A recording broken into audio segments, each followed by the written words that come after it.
All right, let's go. Number 10. Gaslighting.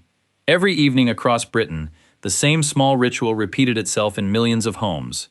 A hand reached up, a valve turned, a match was struck, and the room filled with warm, hissing light. It was the sound of progress. It was the sound of a household that could afford to push back the night. It was also the sound of a family slowly being poisoned. The coal gas that fed those elegant brass fixtures carried with it carbon monoxide, hydrogen sulfide, sulfur dioxide, and ammonia, none of them visible. None of them named on any label. The Victorians had installed a chemical weapon in their ceilings and called it civilization. The light itself was beautiful. It was warmer than candlelight, steadier than oil, and strong enough to read by after dark. The hiss of the valve became the background sound of evening domesticity, as familiar as a kettle on the stove. Families gathered beneath the glow to eat, to sew, to read aloud. The air carried a faint sulphurous tang, sharp enough to notice when the fixture was first lit, then gone within minutes as the nose adjusted. That adjustment was not comfort. It was hydrogen sulfide deadening the olfactory nerve. The gas did not stop smelling. The body stopped detecting it, and in that silence between the nose and the brain, the room filled with compounds that no one could see, taste, or name. No physician in Victorian Britain had an instrument capable of measuring indoor air quality. Carbon monoxide is colorless and odorless. It binds to hemoglobin with roughly 240 times the affinity of oxygen, meaning even trace concentrations accumulate in the blood over hours. But in the 1860s, there was no test for carboxyhemoglobin levels. There was no vocabulary for chronic low-level exposure. A woman who complained of constant headaches was told she had nerves. A child who grew pale and listless through every winter was called delicate.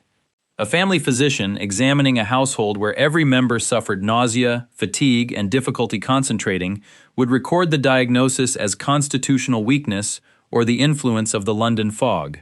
The gas fixtures mounted on the wall above the physician's head were never considered. A Victorian doctor writing nerves on a patient chart is functionally identical to a modern physician listing chronic fatigue when the real cause is environmental and invisible. The instruments change, the blind spot does not. The worst exposures did not occur in the parlor, they occurred in the rooms no guest ever saw. The basement kitchen where the cook worked 12 hours a day beneath a single gas burner with a window that had been painted shut.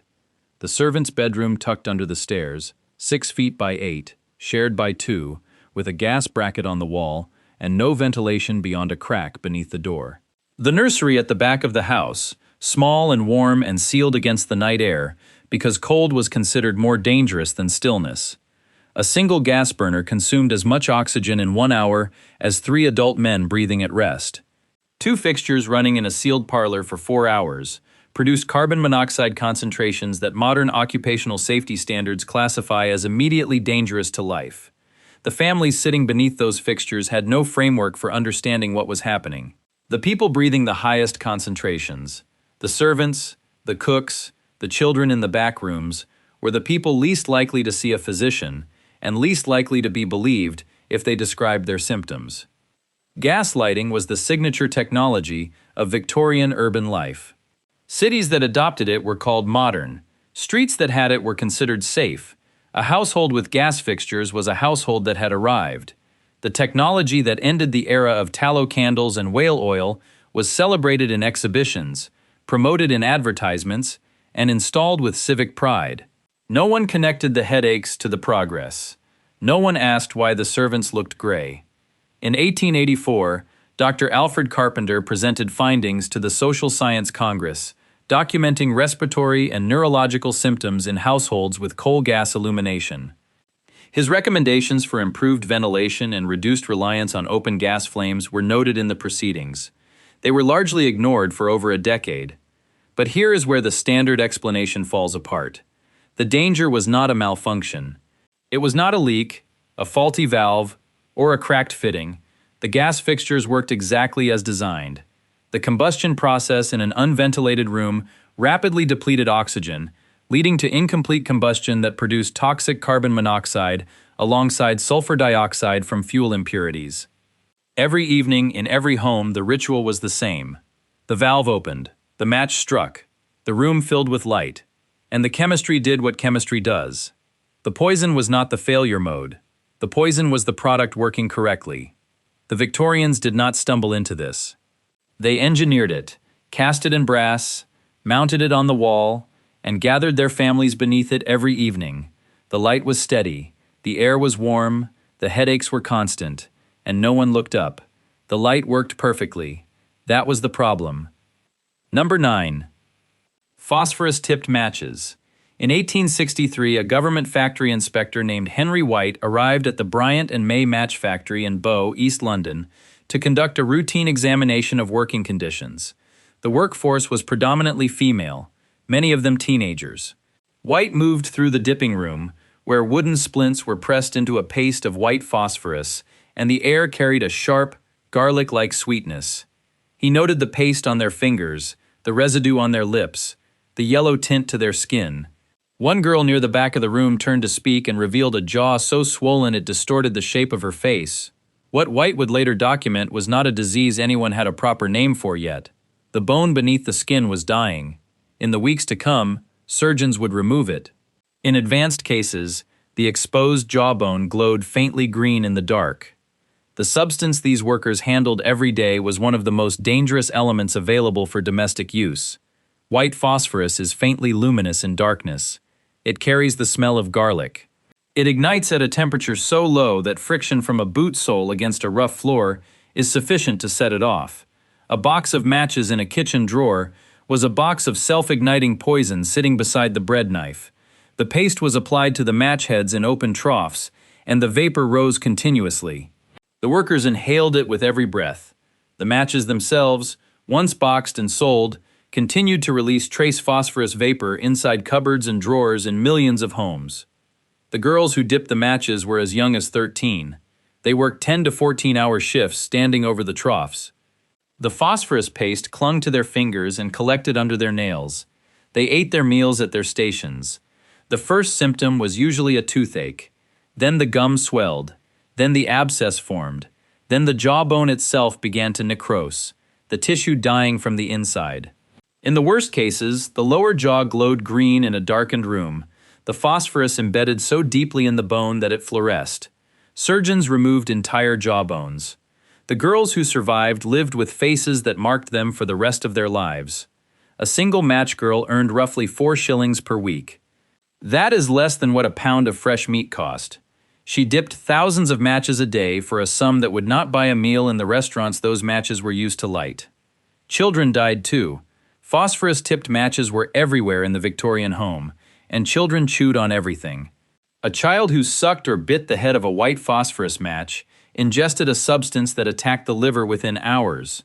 The lethal dose for a small child was minuscule. The symptoms, vomiting, jaundice, convulsions, followed by liver failure and death, appeared within days. Coroners often recorded the cause as gastric illness. The connection between the match in the child's hand and the organ failure in the child's body was rarely made, because matches were too ordinary to suspect. The Match Girls' strike of 1888 brought the conditions at Bryant and May to the front pages. 1,400 workers walked out. Journalists published their stories. The public was briefly, genuinely horrified. Donations poured in. Speeches were made. And then the horror faded.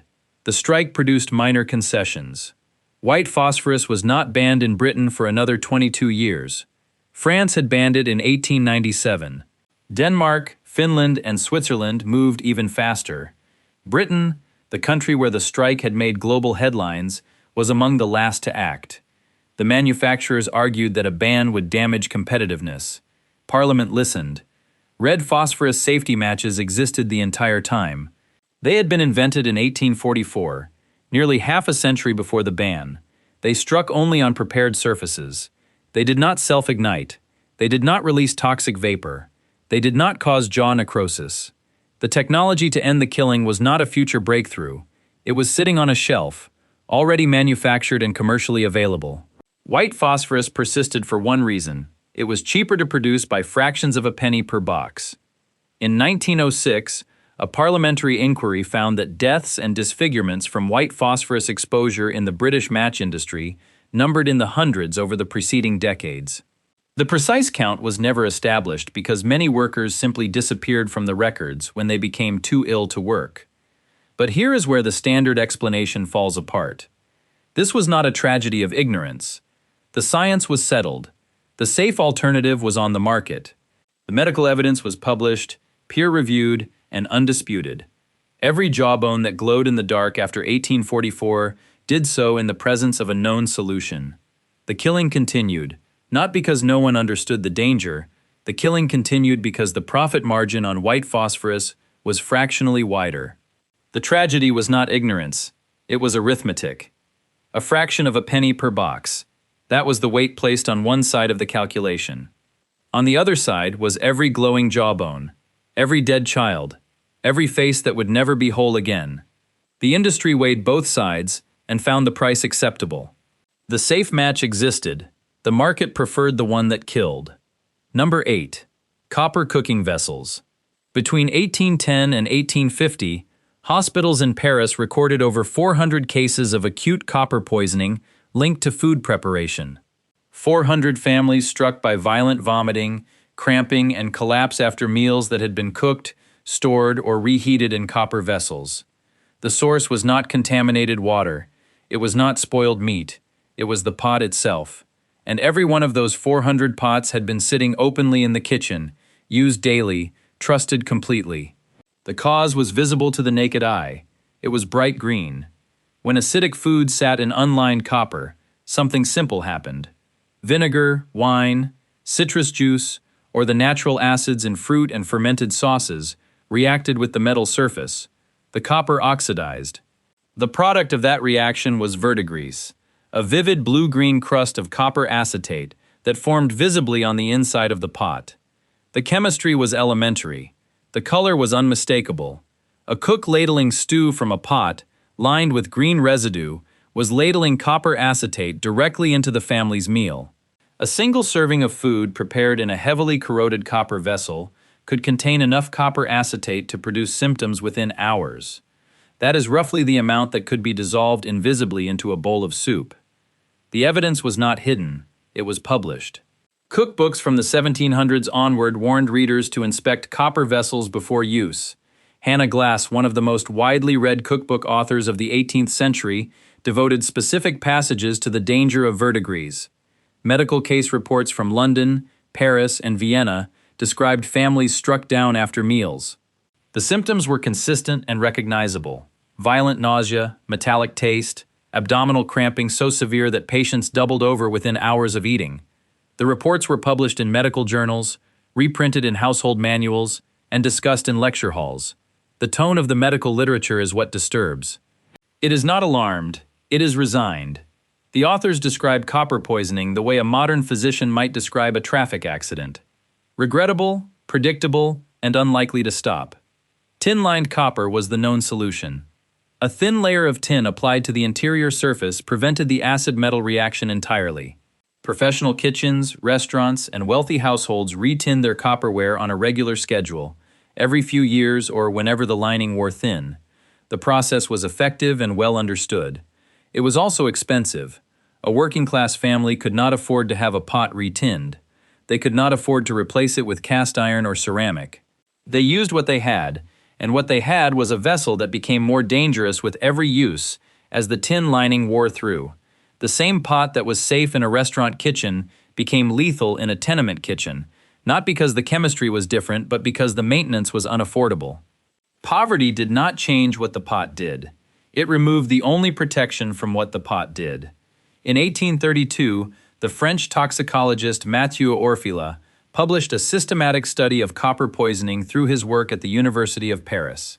His findings confirmed that even small quantities of copper acetate produced severe gastrointestinal damage, and that chronic exposure from daily cooking in corroded copperware could cause lasting organ injury. The study was cited across Europe. It changed almost nothing in working-class kitchens. But here is where the standard explanation falls apart. The copper itself was never the defect. The tin lining was always temporary. It wore through with use. It wore through faster with acidic foods. Every copper pot in every kitchen was a countdown timer, and the length of the countdown was determined by one thing: whether the family could afford to reset it. The question was never if the lining would fail. It was when, and whether poverty would be standing at the stove when it did. The kitchen was not a site of accident. It was a site of scheduled exposure, with the schedule set by income. The families who ate from corroded copper did not lack information. They lacked money. The verdigris was green. It was visible on the surface of the pot. They could see it forming. They scraped it off when they could, cooked on it when they could not, and served what came out of it, because the alternative was no pot at all. The green was a warning. Poverty made it a decoration. Number 7. Carbolic acid. Every morning in kitchens across Victorian Britain, the same ritual unfolded. A bottle was taken from the shelf.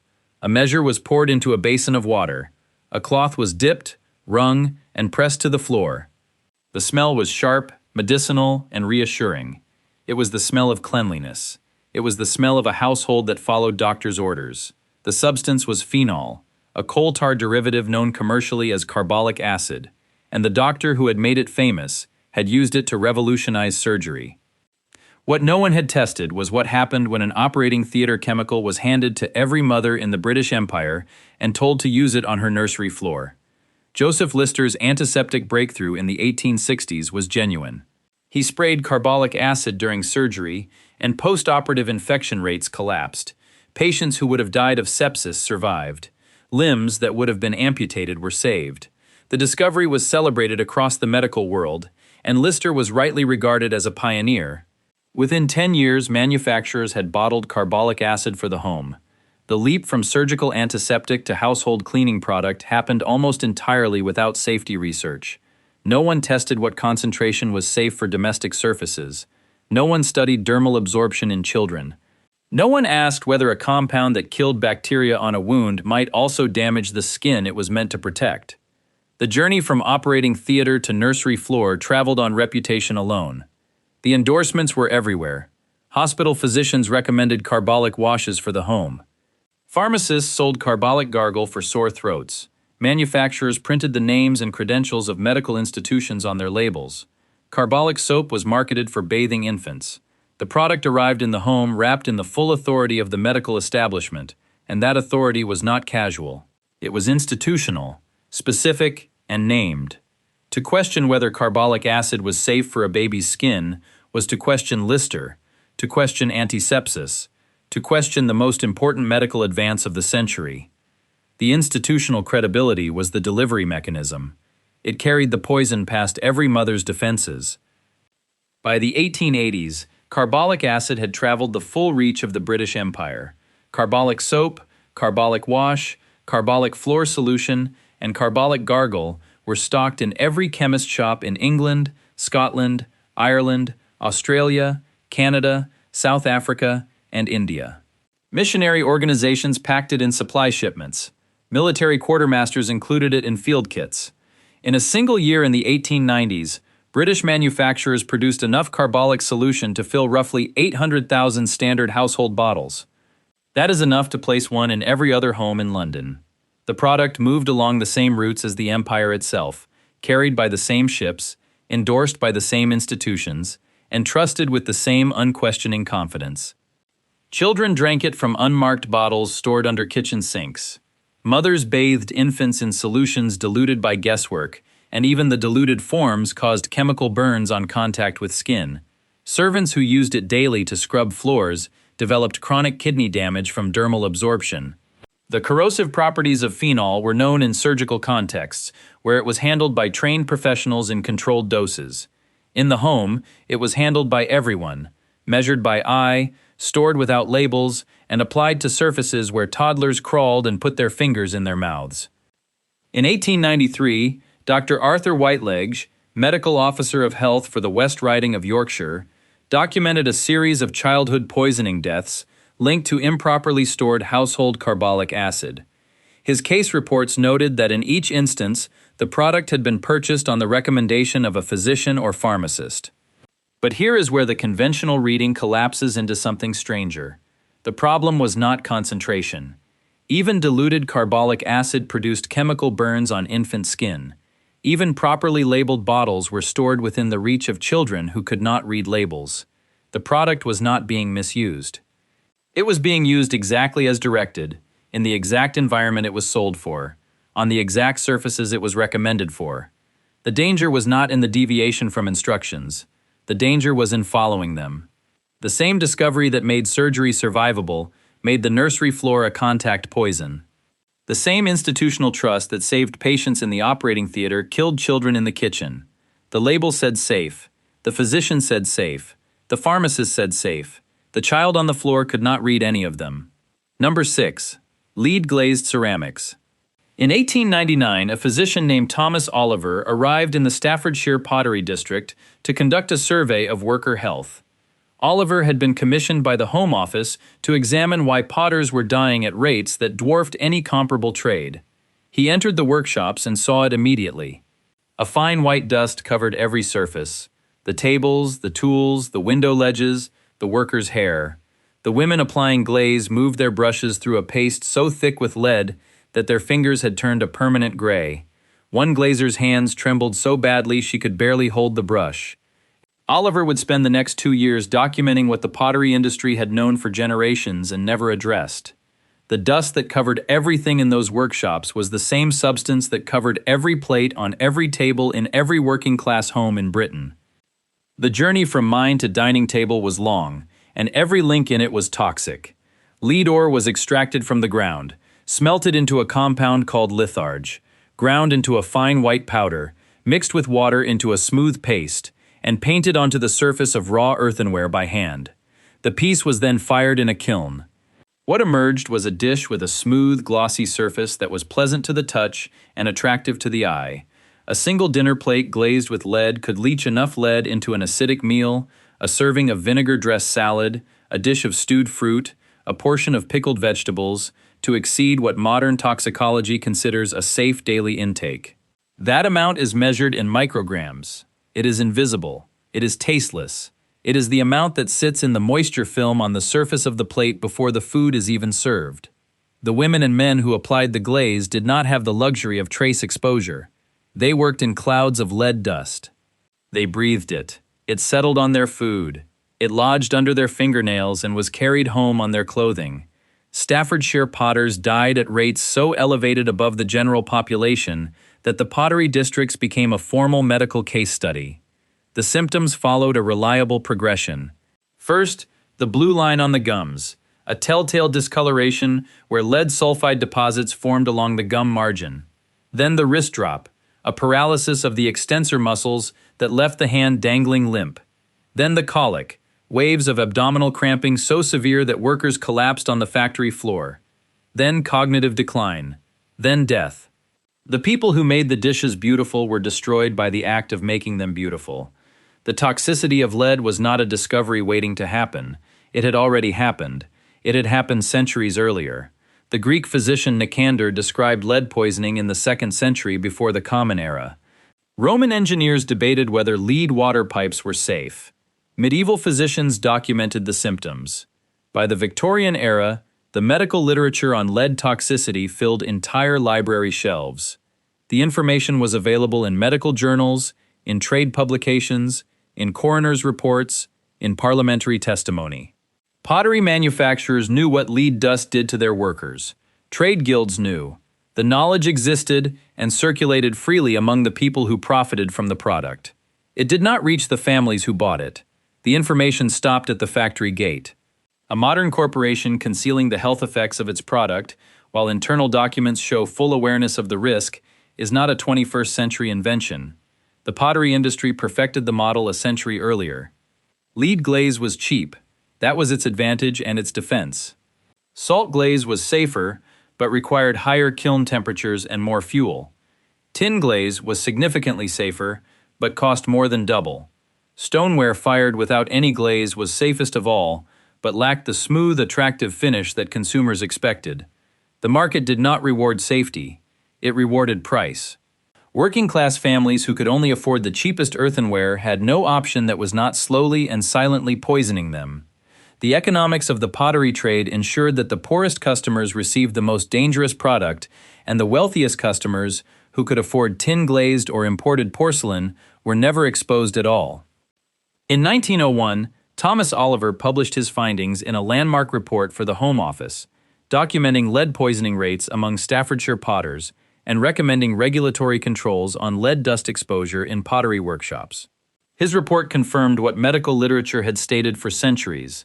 Lead was lethal. The industry had always known. But here is where the standard explanation falls apart. Regulation came decades after the evidence. The evidence came centuries after the knowledge. The knowledge was available in texts that predated the Roman Empire. Lead glazing persisted through all of recorded history, not because science had not caught up, but because the market had no incentive to change. The cheapest glaze was the most toxic glaze. The customers who could least afford to choose differently were the ones who needed to most.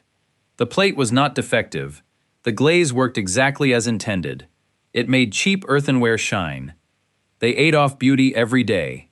The beauty ate them back. Number 5. Antimony teething powders. For over 100 years, from the early 19th century through the middle of the 20th, a product called Steedman's soothing powder was sold continuously across Britain and its colonies. Over that span, an estimated tens of thousands of tins were purchased every year. The product was marketed for infants. The original primary active ingredient in Steedman's soothing powders was mercurous chloride, calomel, while other contemporary soothing remedies frequently relied on tartar emetic, antimony potassium tartrate, or opiates. It was packaged in a small tin with a smiling child on the label. It was not recalled. It was not reformulated. It was recommended by pharmacists across the counter, by physicians in their consulting rooms, and by grandmothers who had used it on their own children a generation earlier. The physical experience of an infant dosed with antimony potassium tartrate followed a predictable sequence.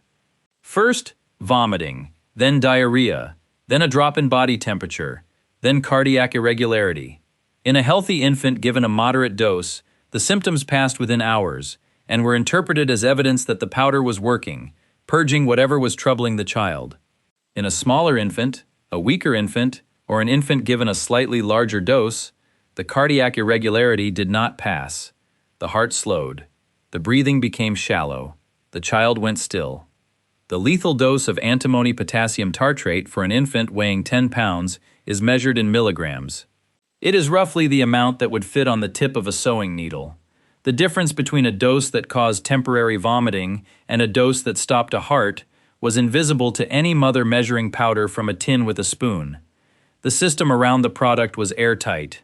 Steedman's was sold by every major pharmacy chain in Britain. The branding was ubiquitous in nurseries. Physicians endorsed it not because they had studied its effects on infants, but because it had always been endorsed.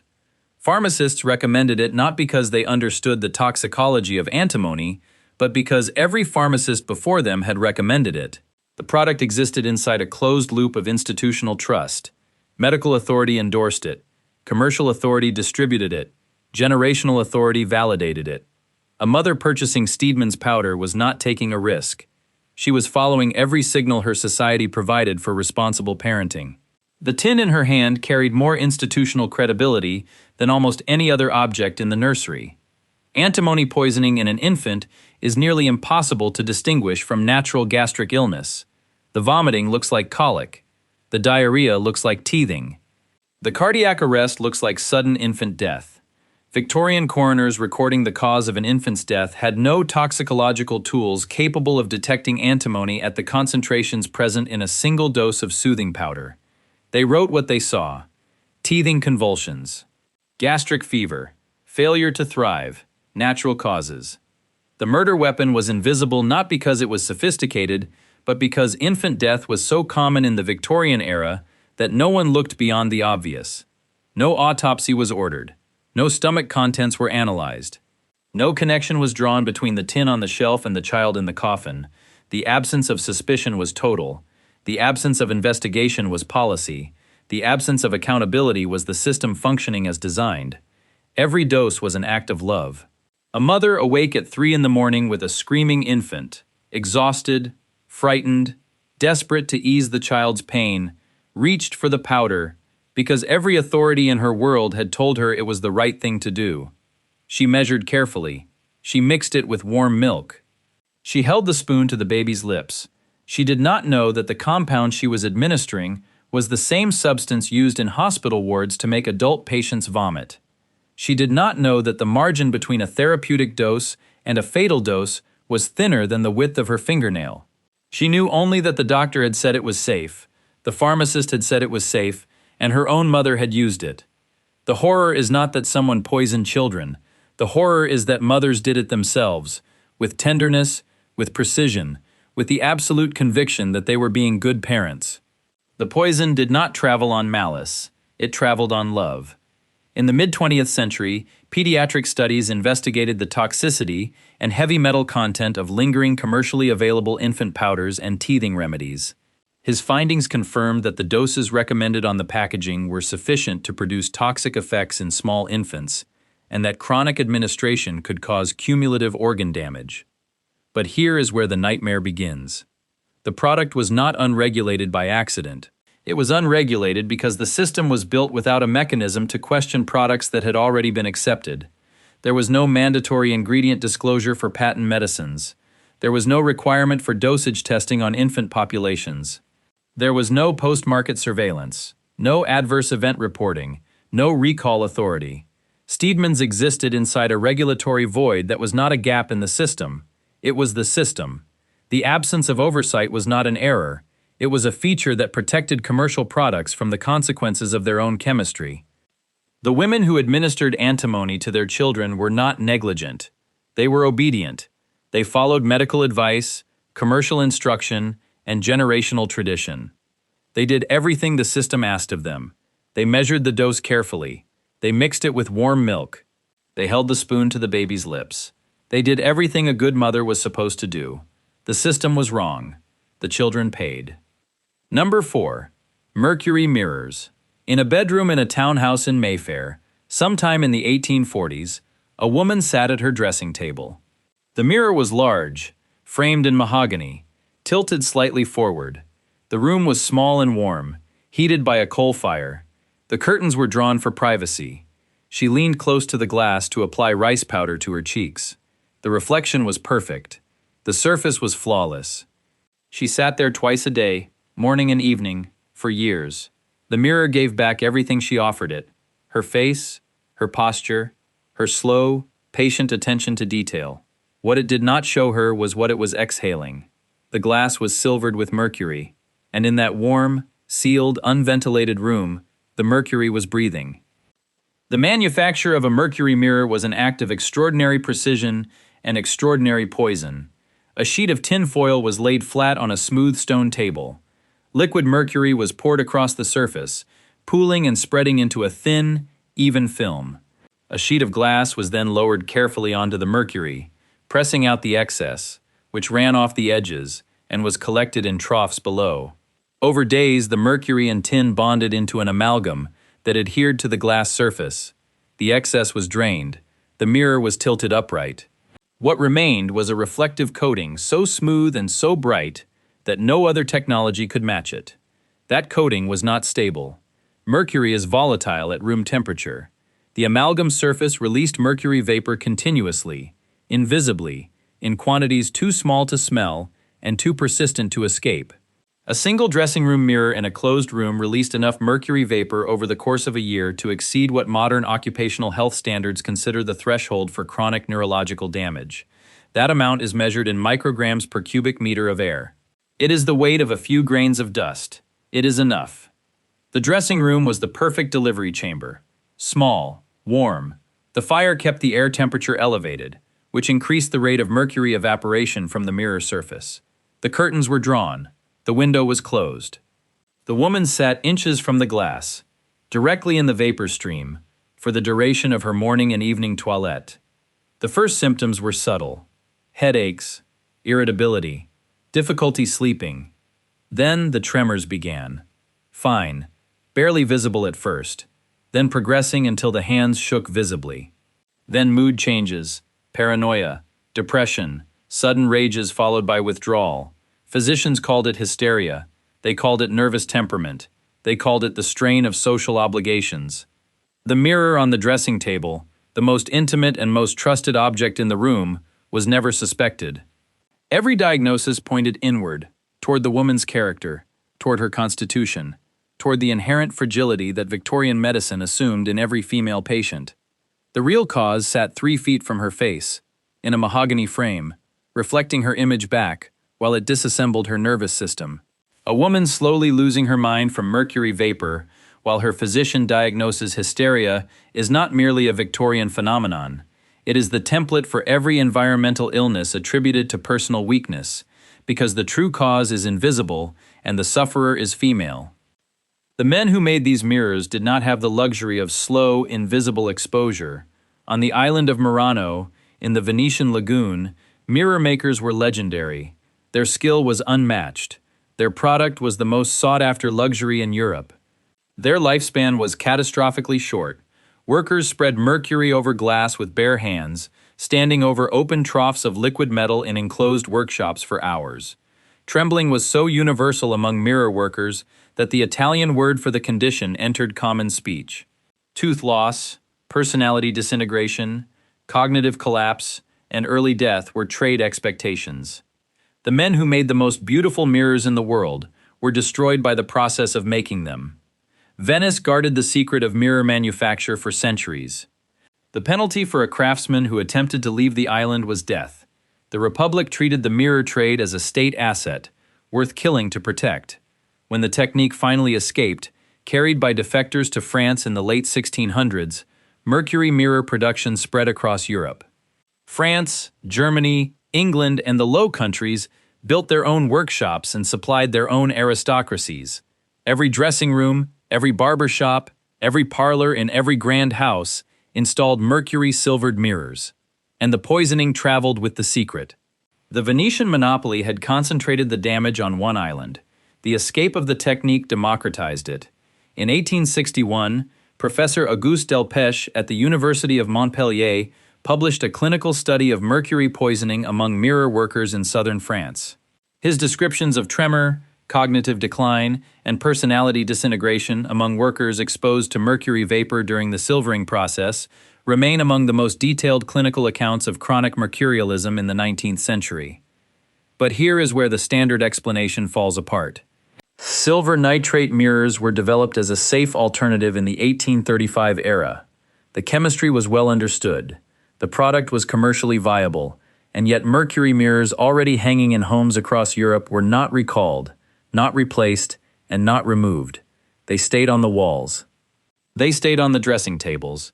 They continued to exhale mercury vapor into closed rooms for decades after the manufacturing process had changed. The production eventually stopped. The exposure did not. The mirrors were already installed, already trusted, already part of the daily ritual. The mirror was the most intimate object in the house. It was the first thing she saw in the morning, and the last thing she saw before bed. She leaned toward it. She breathed its air. She trusted it with the one question every mirror answers. The mirror reflected everything except what it was doing to her. Number 3. Lead-based cosmetics. In 1711, a physician named Bernardino Ramazzini published a treatise on occupational diseases at the University of Modena. In one chapter, he described women who applied white lead paste to their faces daily and the progression of symptoms that followed. Tremor, paralysis of the hands, abdominal agony, cognitive collapse. Ramazzini noted that the women he examined were fully aware that the paste was harmful. They had watched its effects on others. They had felt its effects on their own skin. The surface cracked, the color grayed, the pores enlarged. And every morning, they applied more, because the only way to cover the damage was a thicker layer of the substance that caused it. What Ramazzini was documenting was not ignorance. It was a trap. The danger was not a secret. Medical writers had warned about lead cosmetics since antiquity. The Greek physician Dioscorides documented the toxicity of white lead in the 1st century of the Common Era. Galen repeated the warnings. Medieval physicians echoed them. By the 18th century, the medical case against ceruse, the formal name for white lead face paste, was voluminous, published, and freely available to any literate person. Women who used it knew it was dangerous. Their physicians told them. The evidence was on their own faces. The skin beneath the ceruse deteriorated visibly, becoming gray, thin, and pockmarked. The solution offered by the cosmetics trade was not to stop using lead, it was to apply more. Each layer concealed the damage of the previous layer. Each layer added to the total lead burden in the body. The knowledge was public. The practice continued because social survival demanded a white face. A pale complexion in the 16th, 17th, and 18th centuries was not merely a fashion preference. It was a social credential. Paleness signified that a woman did not work outdoors. It signified wealth, leisure, and virtue. A woman's face was her primary instrument of social and economic negotiation. Marriage prospects, social standing, professional opportunities for those women who had them, all depended on the appearance of the skin. Lead ceruse delivered the whitest, smoothest, most luminous finish available. No safe product matched it. Rice powder was too sheer. Bismuth subnitrate was too gray. Zinc oxide was too matte. Lead was the only substance that produced the finish the social system demanded. The beauty standard was not merely aesthetic, it was economic. And the price was measured in milligrams of lead absorbed through the skin every day.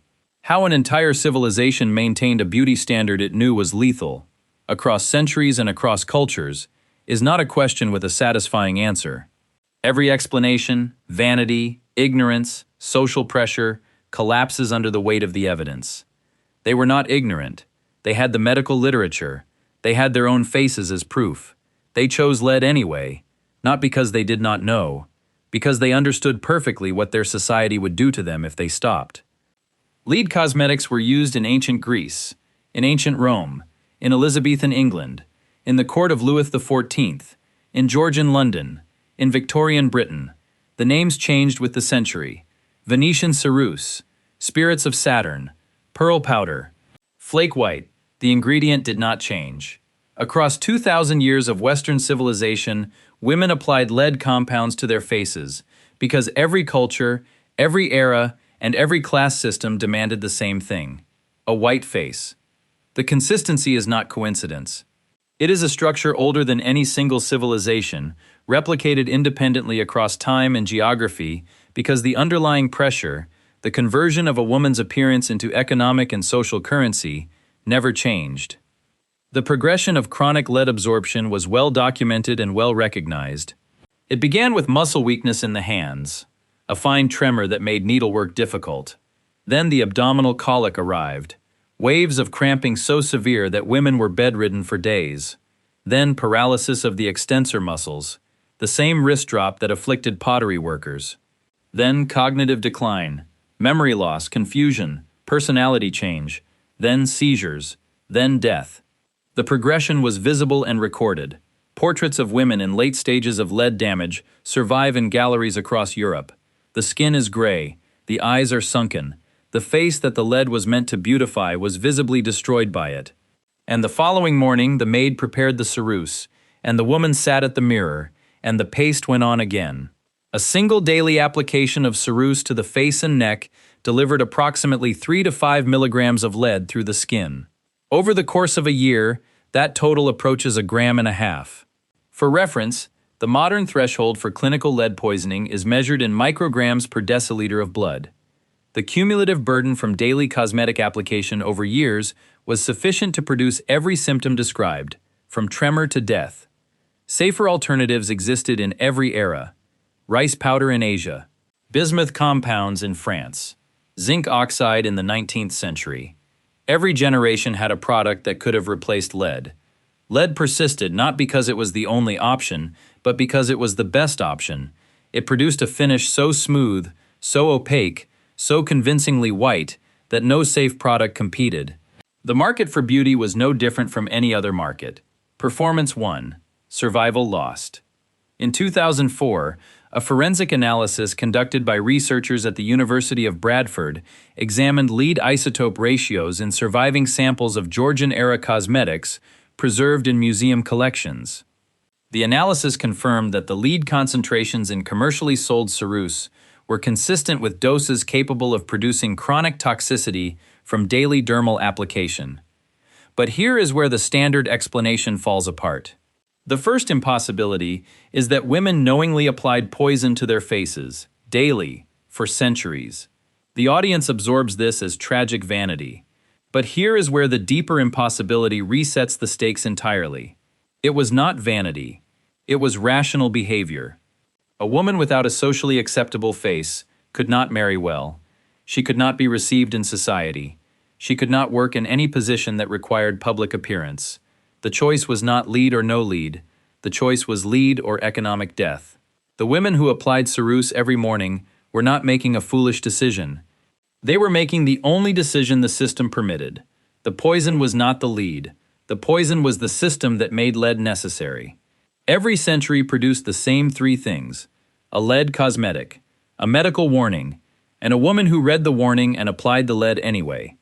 Not because she was ignorant, because she understood exactly what her world would do to her if she stopped. The mirror showed her what the lead was doing. The world showed her what would happen if she stopped. Number 2. Arsenic-dusted artificial flowers. In 1862, a London physician named Arthur Hassel published an analysis of commercially sold artificial flowers in a report for The Lancet. The arsenic content of a single spray of green silk flowers measured between 3 and 5 grains of arsenious acid. That is roughly 200 to 300 milligrams. The lethal dose of arsenic for an adult is approximately 70 to 180 milligrams. A single decorative spray pinned into a woman's hair at a dinner party contained enough arsenic to kill her twice over. The flowers were sold at every milliner and department store in London. The workers who made them were girls, some as young as 14. The substance they handled with bare fingers, 12 hours a day, in rooms with no ventilation, was the same compound used to poison rats. Two worlds existed on either side of a single object. In a garret workshop in Soho or Clerkenwell, a girl sat at a table dusting silk petals with emerald green arsenic powder. She earned between 4 and 8 shillings a week. The dust coated her hands. It crusted in the creases of her knuckles. It settled on her lips and eyelashes. She coughed constantly. The room was small, unventilated, and thick with green haze. Across the city, in a townhouse in Belgravia, a woman pinned the finished flower into her hair before a ball. She admired the vivid green against the ivory of her gown. The color was fashionable. The object was beautiful. One woman made it and died from it. The other wore it and absorbed arsenic through her scalp without ever understanding why she felt nauseated after every season of parties. The maker was invisible to the wearer. The wearer was invisible to the maker. The object that connected them killed in both directions, fast at one end and slow at the other. The silence between them is the most disturbing thing in the entire supply chain. No one who wore the flowers knew the name of the girl who dusted them. No one who dusted them saw the ballroom where they were worn. Matilda Schorer, 19 years old. She died on the 25th of November, 1861. She had been employed in an artificial flower workshop, dusting petals with Scheele's green, a copper arsenite pigment. The room where she worked measured roughly 10 feet by 12. There was no window that opened. She worked there 6 days a week. In her final days, the vomit that came was green. The whites of her eyes turned green. Her fingernails were green. The attending physician noted that even the internal membranes of her stomach had taken on a greenish tint.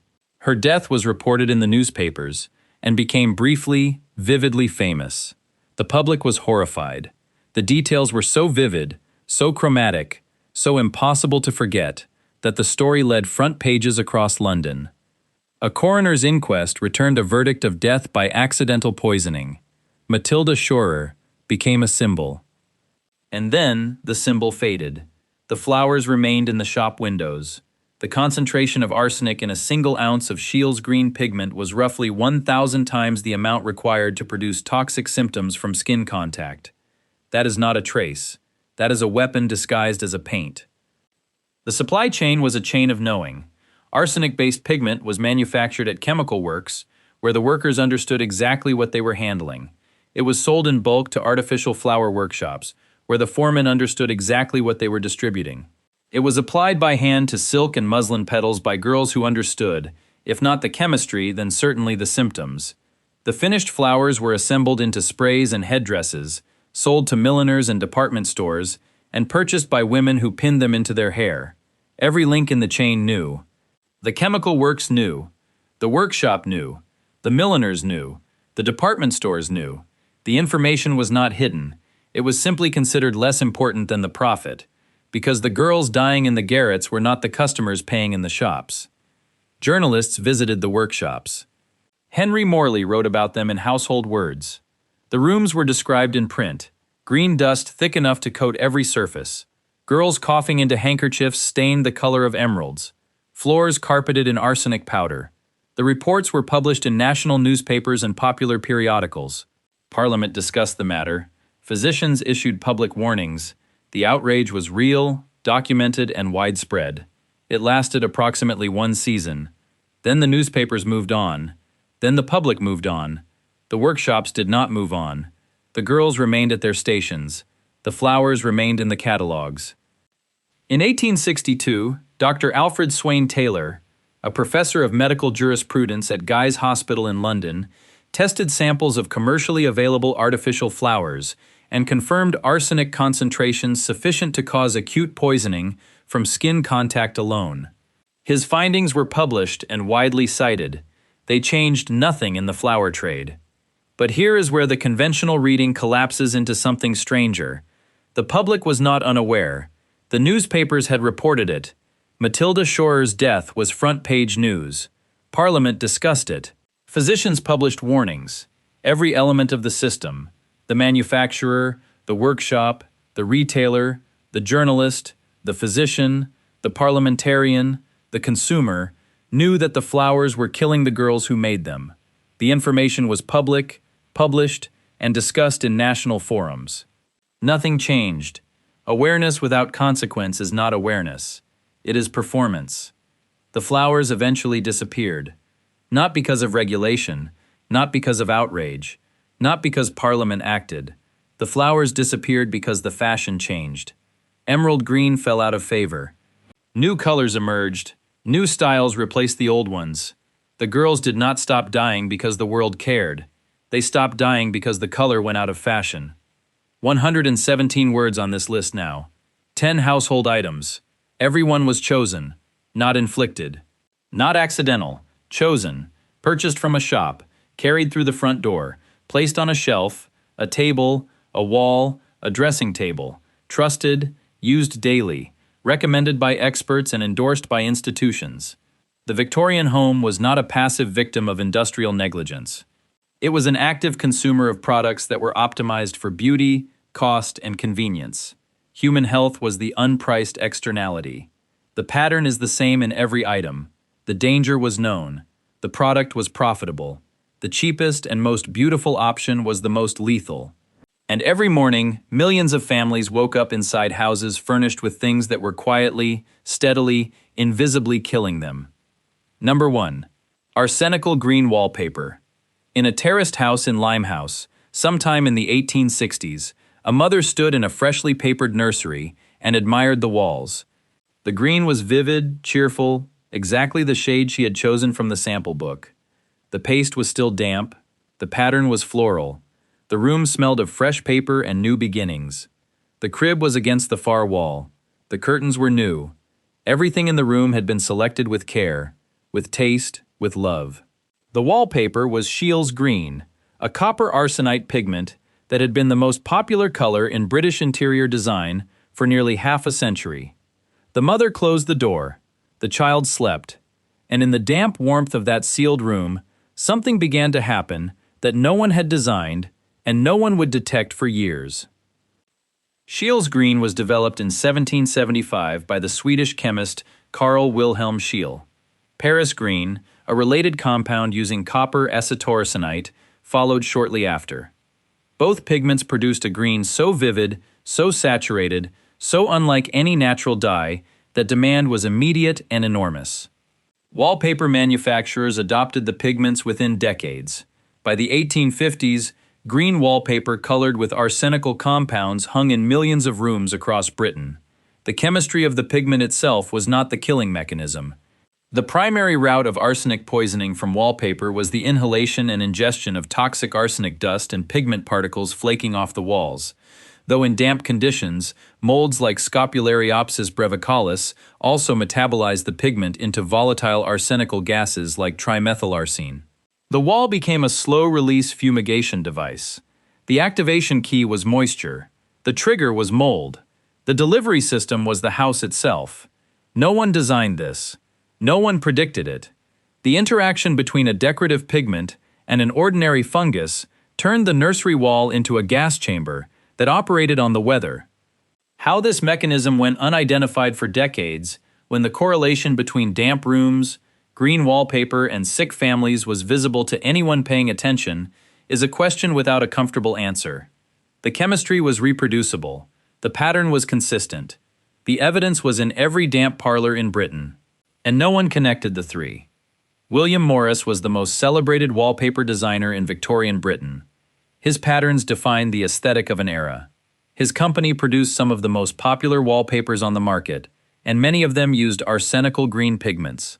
In 1862, physicians began publishing warnings that arsenical wallpapers were releasing toxic fumes in damp conditions. Morris was informed directly. He received letters from physicians and public health advocates detailing the evidence. He dismissed the claims publicly. In private correspondence, he acknowledged the concern but argued that the evidence was inconclusive and that his own family had lived with arsenical wallpapers without apparent harm. His company continued to manufacture and sell arsenical wallpapers for years after the first warnings. The most beloved designer in Britain knew his product was under suspicion, weighed the evidence, and chose production. The letters survive. The equivocation is documented. The wallpaper stayed on the market. Samples of Victorian arsenical wallpaper survive in museum archives and private collections across Britain. They have been tested. They still contain arsenic. In 2014, researchers found that homes built in the Victorian era still contain arsenic residue embedded in their plaster, driven so deeply into the walls by decades of chemical interaction that no amount of surface renovation can remove it. The wallpaper was stripped a century ago. The pattern is gone. The paste is gone. The arsenic is still in the walls. People living in Victorian-era homes today may be living with measurable arsenic residue in the plaster of their bedrooms, their parlors, their children's rooms. The ancient thing is not a relic. It is not an artifact in a museum case. It is in the walls of buildings that are still standing, still occupied, still sold at a premium because of their Victorian character and charm. The beauty that people pay extra for is the beauty that hid the poison. And the poison is still there. No one designed the wallpaper to release gas. The manufacturer chose the pigment for its color. The mold chose the paste for its nutrients. The chemistry produced trimethylarsine as a metabolic byproduct. The interaction was a biological accident, a coincidence of fungal metabolism and inorganic chemistry that no one anticipated and no one engineered. The house became an accomplice that no one designed and no one suspected. The killing was not malice, it was coincidence. And coincidence is harder to fight than malice, because there is no one to blame, no intent to prove, and no conspiracy to expose. The walls simply did what chemistry and biology allowed them to do. The house simply became what the damp and the mold and the pigment made it. Parents chose arsenical wallpaper for nurseries because the green was the most vivid color in the catalog. Not the dullest, not the safest, the most beautiful. They selected it because they wanted the room where their child would sleep to be cheerful, bright, and alive with color. They hung it with care. They smoothed the seams by hand. They closed the door and turned down the lamp and left the child in a room they had decorated with love. And every night, while the child slept, the damp did its work, and the mold did its work, and the walls exhaled what the parents had chosen. In 2003, Dr. William Cullen of the University of British Columbia published research confirming the role of the fungus Scopulariopsis brevicalis in the biomethylation of arsenic from Victorian wallpaper pigments, producing trimethylarsine gas in conditions consistent with typical 19th century domestic humidity levels. The mechanism was exactly as Victorian physicians had suspected. It had taken over a century to prove it in a laboratory. But here is where the nightmare begins. The pigment was phased out. The wallpaper was stripped. The manufacturing process was changed. The problem was declared solved. But the arsenic is still in the walls.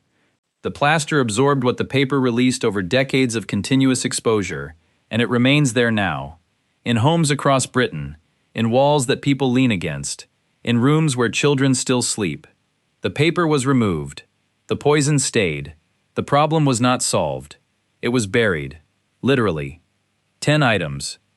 10 objects brought into the home by people who believed they were building a life. Everyone was purchased, everyone was trusted, everyone was ordinary. The wallpaper is the purest distillation of the pattern because it was selected for beauty and placed in the room where the most vulnerable person slept. It was not a compromise. It was not a necessity. It was a choice made in love, executed in taste, and paid for in arsenic. The walls were beautiful. The walls were green. The child slept soundly. The mold did its work. If you want to see more videos like this, click the video on screen now and make sure to subscribe.